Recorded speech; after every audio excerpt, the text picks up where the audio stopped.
Assalamualaikum warahmatullahi wabarakatuh. Selamat sore semuanya. Perkenalkan nama saya Ella Ukrawi. Saya guru seni budaya di SMA Pertiwi 1 Padang. Baik, hari ini saya akan mencoba menyampaikan aksi nyata saya yang berjudul Mengapa Kurikulum Perlu Berubah. Sebelum itu, kita perlu mengenal apa itu kurikulum. Kurikulum adalah panduan pembelajaran pada satuan pendidikan di mana dapat dimaknai sebagai titik awal sampai titik akhir dari pengalaman belajar peserta didik. Kurikulum itu kompleks ya, dan multidimensi. Kurikulum itu dapat diibaratkan sebagai jantung pendidikan. Peran kurikulum sebagai pedoman dan acuan dalam pembelajaran. Fungsi kurikulum bagi pendidikan adalah untuk memandu dalam proses belajar peserta didik. Berikut komponen kurikulum menurut Rapi Taylor, yaitu tujuan, konteks, metode atau cara, evaluasi.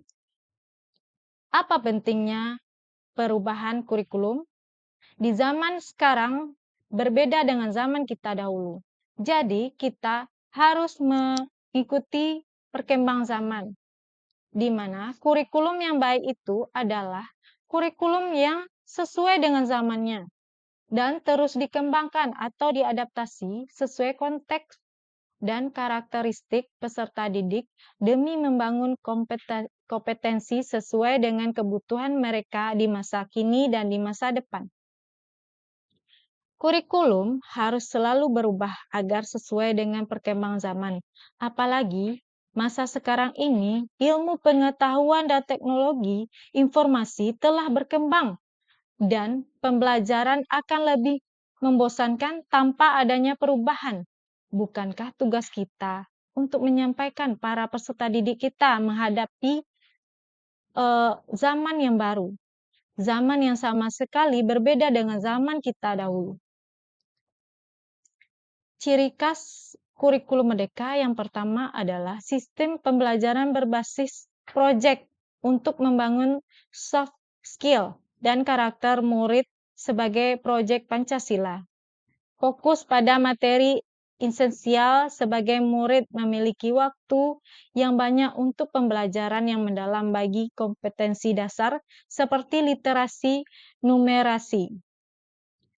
Guru lebih leluasa untuk melakukan pembelajaran yang terdiferensiasi sesuai dengan kemampuan peserta didik dan melakukan penyesuaian dengan konteks dan muatan lokal. Keunggulan kurikulum merdeka yaitu materi pembelajaran lebih sederhana dan fokus pada esensial sehingga murid dapat belajar lebih mendalam tanpa harus takut dikejar waktu dan bebas memilih sumber ajar yang lebih variatif. Guru memiliki kebebasan untuk mengajar sesuai tahap dan perkembangan murid. Selain itu, sekolah juga memiliki wewenang untuk mengembangkan kurikulum sesuai dengan karakteristik satuan pendidikan dan peserta didik. Sistem pembelajaran menjadi lebih interaktif melalui kegiatan proyek bertujuan agar murid menjadi lebih aktif dan dapat mengeksplor isu-isu yang terjadi. 5 prinsip pembelajaran dalam kurikulum merdeka.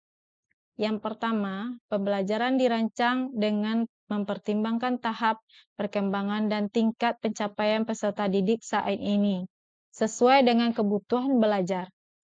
Yang kedua, yaitu pembelajaran dirancang dan dilaksanakan untuk membangun kapasitas untuk menjadi pembelajar sepanjang hayat. Yang ketiga, proses pembelajaran mendukung perkembangan kompetensi dan karakter peserta didik secara holistik. Ya. Yang keempat, pembelajaran dirancang sesuai dengan konteks, lingkungan, dan budaya peserta didik, serta melibatkan orang tua dan komunitas sebagai mitra. Yang kelima, pembelajaran orientasi pada masa depan yang berkelanjutan. 3 tipe pembelajaran dalam kurikulum Merdeka. Yang pertama, pembelajaran intrakurikuler yang dilakukan secara terdiferensiasi sehingga peserta didik memiliki cukup waktu dalam mendalami konsep dan penguatan kompetensi. Yang kedua, pembelajaran kurikuler berupa proyek penguatan profil pelajar Pancasila berprinsip pembelajaran interdisipliner yang berorientasi pada perkembangan karakter dan kompetensi umum. Yang ketiga, pembelajaran ekstrakurikuler dilaksanakan sesuai dengan minat murid dan sumber daya satuan pendidikan.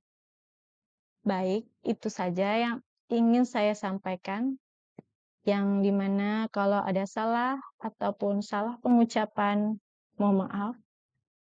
Terima kasih sudah mengikuti aksi nyata saya pada sore hari ini. Saya akhiri dengan Assalamualaikum warahmatullahi wabarakatuh.